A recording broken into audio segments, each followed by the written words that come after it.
My name is Lina Opot Mumanyi. Lina is an entrepreneur. I do spare parts and I do tuk-tuk business. I had a desire to start a business. I thought of what to do and I ventured into the tuk-tuk through a friend who helped me to know what is tuk-tuk business. Kwa mtu ya biashara, huwezi kukua ukiuze biashara bila loan. So na kuchukua loan ni kitu moja muhimu sana. Ukiwa unataka kuanza biashara, lazima ufikirie mahali utachukua hiyo loan. Credit is key, kwa sababu nisipochukua mkopo, siwezi kununua tuk-tuk, siwezi kufanya mambo mengine. So mimi niliingia Mogo kwa sababu nilipenda the way they work. Wanakupatia loan ya tuk-tuk iko, loan ya pesa iko. So kwangu, I feel like I was comfortable with Mogo getting a loan so that I grow faster. Kwa sababu nikinunua, kuna reducing balance, ninalipa kwa wingi, haraka nimemaliza, inakuwa imenisaidia. So kwangu loan is key. Kuchukua na kulipa ni kitu kizuri. Kwa ule mtu angependa kuanza biashara yoyote vile, kama tuseme ni ya tuk-tuk, ni biashara wanasema sana ni biashara za wanaume, lakini hata wanawake wanaweza. So kama unajua unataka kuanza hii biashara ya tuk-tuk, ni uweke pesa yako, uingie katika credit firms like Mogo sasa, wakukopeshe hiyo tuk-tuk, na uweke kiwango ya kuwa unaweza kukilipa kile kiwango, ili tuk-tuk yako isiweze kuchukuliwa.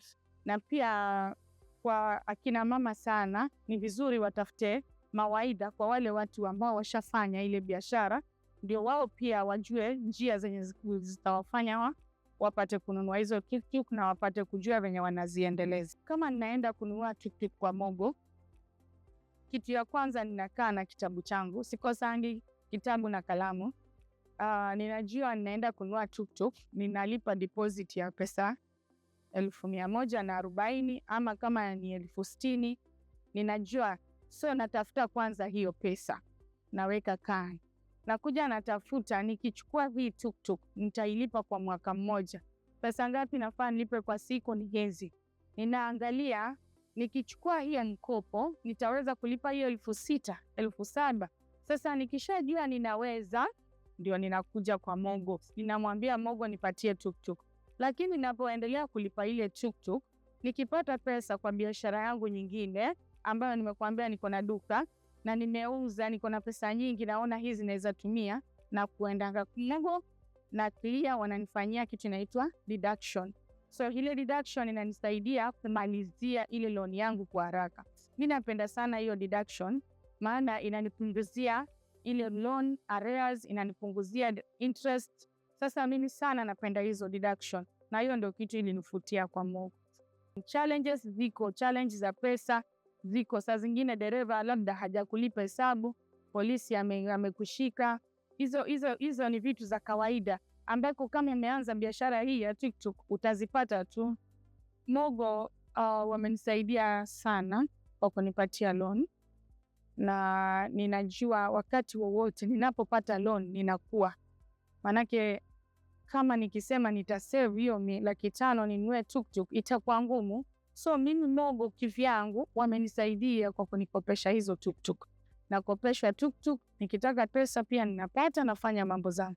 So I don't see a problem nikiwa nimeenda kuchukua kwa Mogo hizo tuk-tuk. Na ile mara nyingine pia naona wamenisaidia, ni kama wako na second hand tuk-tuks, mimi uzichukua na kwa bei ambayo iko nafuu. Nimewafundisha drivers wengi, hata wako wenye wamenunua tuk-tuk, wako wenye nimewaleta Mogo wakanunua tuk-tuk. Nimewaambia because wao pia wanafaa wa grow, ndio nichukue wengine kesho iwasaidie. Kwa hii biashara inanisaidia mambo mengi sana. Kuna vitu vingi nimefanya na hii biashara. So ni biashara kama biashara nyingine tu, ni vile mtu kujitolee ufanye. Na mama wenzangu, ningependa mkuje kwa pamoja tufanye hii biashara na tuelimishane. Kama mtawapata wengi, muwaeke kwa groups, mpate kuwasaidia. Manake wanacheza chama, wako na pesa, na mara nyingi unapata hawajui wazifanye nini. Asanteni sana Mogo.